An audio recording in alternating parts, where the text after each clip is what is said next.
नमस्कार दोस्तों, मैं हूं गीता और हमारे साथ हैं ध्रुव अग्रवाल जी, जो कि समाज सेवी भी हैं, वकील भी हैं, चार्टर्ड अकाउंटेंट भी हैं और कहें तो अपने भारत ही देश में आंदोलन नहीं कर चुके हैं, ये आंदोलन कर चुके हैं। भारत देश में इनके आंदोलन जो है हर राज्य में चलते रहते हैं और मैं बता दूं, भारत के अलावा विदेश में भी इनके आंदोलन चलते हैं। आइए बातचीत करते हैं जिस तरीके से भारत की जो इस समय हालात हैं वो कहीं ना कहीं अर्थव्यवस्था को लेकर के डगमगा रहा है हमारा भारत देश। युवा जो हैं बेरोज़गार हैं, रोज़गार के लिए भटक रहे हैं, उनके धरने प्रदर्शन हो रहे हैं। जिस प्रकार से आज भी जंतर मंतर पर रोज़गार आंदोलन यहाँ पर हुआ, कई युवा यहाँ पर आए और भी कुछ मुद्दे थे, जैसे कि बिहार से भी काफ़ी लोग आए जिनका मुद्दा था मिथिला राज्य, अलग से वो राज्य की मांग कर रहे थे। क्यों राज्य की मांग कर रहे थे? क्योंकि अगर अलग से राज्य होगा क्यों तो उनको रोज़गार भी मिलेगा। मेन मसला है हमारा रोज़गार को लेकर के। हमारे साथ हैं समाज सेवी और वरिष्ठ समाज चिंतक, वरिष्ठ राजनेता ध्रुव अग्रवाल जी। अगर मैं कुछ चीज़ें भूल गई हूँ ध्रुव अग्रवाल जी, तो आप स्वयं अपना परिचय दे दीजिए। आज हम जो इकट्ठा हुए हैं, हमारी जो 300 राजनीतिक पार्टियों ने मेरे को अध्यक्ष चुना जब मैंने राजनाथ सिंह के लड़के के खिलाफ इलेक्शन लड़ा। उसके बाद में यहाँ भी 113 अम्बेडकर वाली समाज ने, उसके बाद में महागठबंधन ने, इस तरह हमने राष्ट्रीय महागठबंधन बनाया है। उसके तहत हमने अभी पिछले 9 तारीख से लेकर 15 अगस्त तक यहाँ व्यवस्था बदलो और चुप्पी तोड़ो का धरना इसी जंतर मंतर पे दिया था। हमारा हिरासत में भी लिया गया था, लेकिन उससे पहले हम लोगों ने प्रधानमंत्री का निवास घेरा था, तब हमको ले गई थी, डिटेन कर लिया गया था। मंदिर मार्ग थाने में। हमने केजरीवाल का भी घेराव किया, तब इन्होंने कमला नगर थाने में ले गए। लेकिन हम कहते हैं कि आज़ादी के बावजूद हम लोगों तो, हमारे पिताजी ने तब भी आंदोलन किया था जब इमरजेंसी लगी थी, सभी जेल गए थे। अभी तो घोषित इमरजेंसी तो नहीं है, अभी अघोषित इमरजेंसी है, इसमें भी हम नहीं बोलेंगे। त्राही कर रहा है, देश आज़ाद हुआ, सारे जहाँ से अच्छा हिंदुस्तान, हर गली हर कोने में गाया गया। सोचा अब करेंगे व्यापार, अब करेंगे खुलकर रोजगार, अब करेंगे विकास, लेकिन हुआ कुछ नहीं। 1 रुपये का जो डॉलर होता था वो 80 रुपये का हो गया। नौकरियां कहीं है नहीं।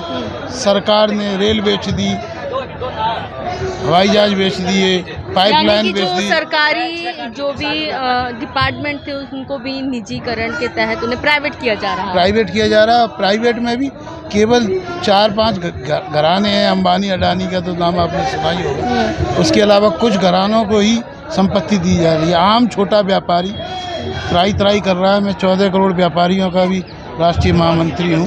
मैं देख रहा हूँ आधी से ज़्यादा फैक्ट्रियाँ बंद हो चुकी हैं। छोटे पटरी वाले, रेलवे वाले, सब पे आपने इवन जो है आटा वगैरह पे भी आपने 18% GST लगा दी है।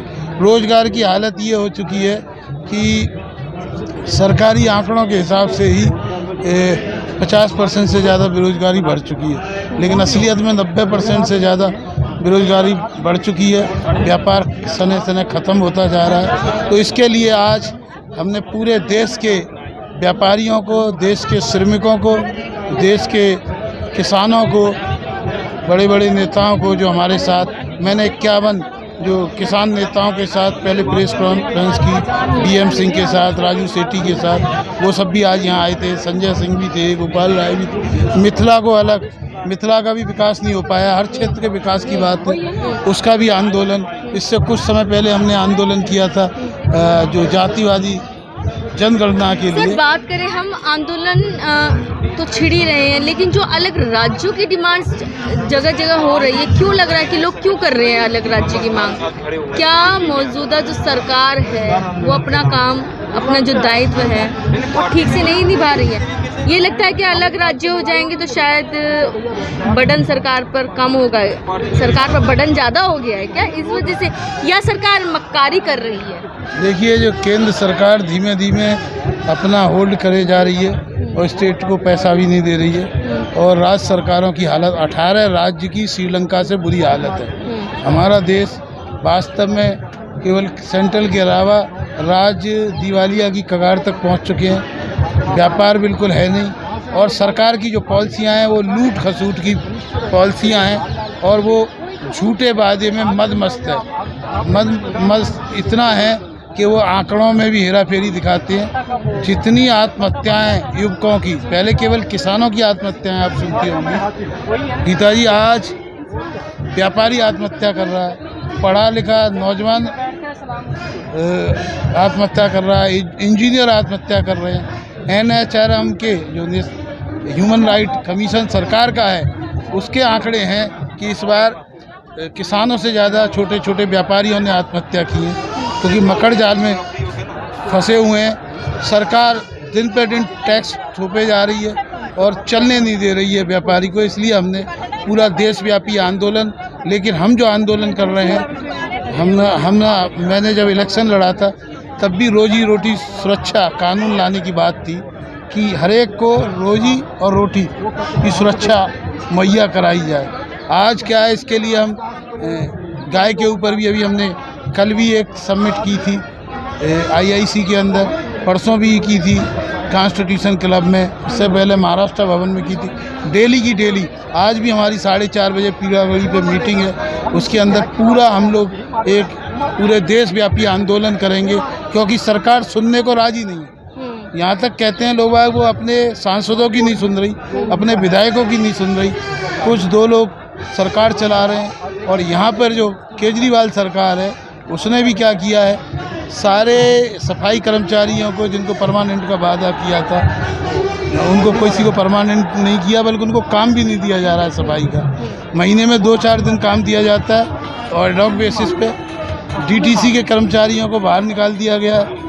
अनाज की मंडी थी, वो अनाज की मंडी FCI को किराए पे दे दी है, तो जो लोडिंग अनलोडिंग वाले 50,000 कर्मचारी थे, उनके परिवार संकट में आ गए। आंगनबाड़ी वर्कर सड़क पे हैं, और पहली बार आपने देखा होगा हिंदुस्तान के पूरे संसार के अंदर चार्टर्ड अकाउंटेंट भी इसी जंतर मंतर पे धरना दिया था कि वो सारे इंस्टीट्यूशन को कमज़ोर कर रही है। वकीलों की हड़ताल चल रही है, चार्टर्ड अकाउंटेंट, BSNL के CA भी हूँ, वकील भी हूँ, व्यापारी भी हूँ, उद्योगपति भी हूँ, RWA का भी नेता हूँ। तो मैं देख रहा हूँ कि पूरी जनता दिल्ली की भी त्राही कर रही है। इसलिए हमने ये चुप्पी तोड़ो अभियान, व्यवस्था परिवर्तन अभियान चलाया है पूरे देश के अंदर, और सरकार नहीं मानेगी तो हम खुद इन सब पार्टियों के गठबंधन में, महागठबंधन में बहुत बड़ा आंदोलन करेंगे और सड़कों से सत्ता तक पहुंचेंगे। क्योंकि जब तक लोगों ने कहा है, बड़े बड़े जो पुराने जयप्रकाश नारायण ने,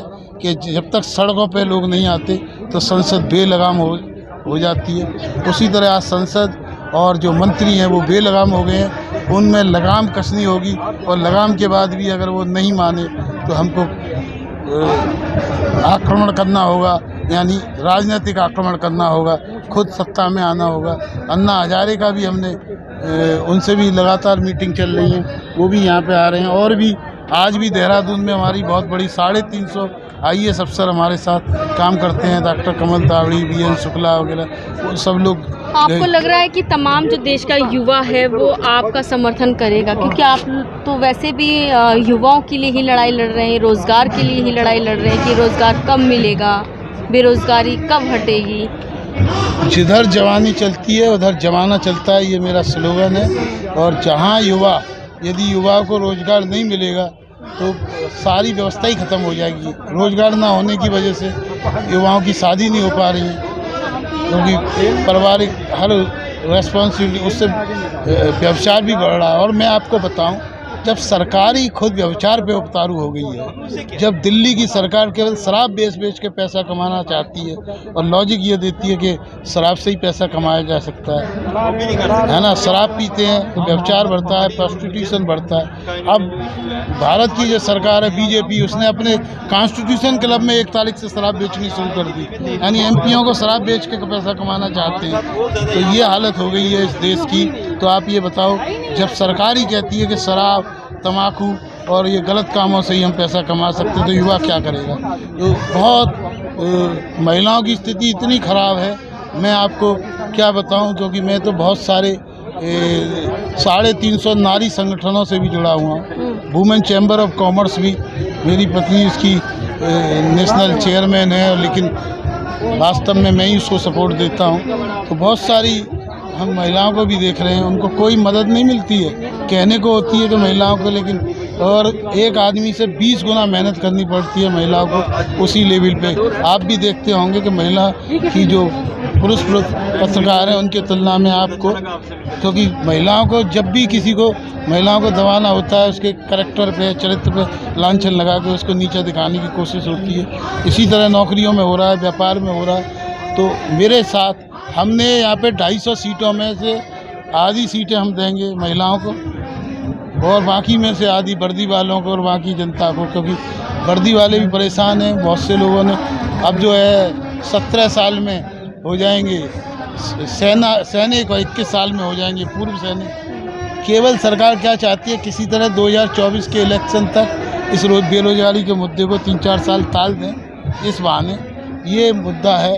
तो इसलिए हमें जीविका, हम केवल रोजगार की बात नहीं कर रहे, जीवन यापन के साधन 6000 ब्लॉक में 6 लाख गांव के अंदर जीवन यापन के साधन की हम कोशिश कर रहे हैं। चाहे वो खेती से मिले, चाहे ग्रामीण उद्योग से मिलें, चाहे गाय से मिलें, चाहे गोबर से सेल से मिलें, चाहे गौमूत्र को प्रोडक्ट बना के मिलें।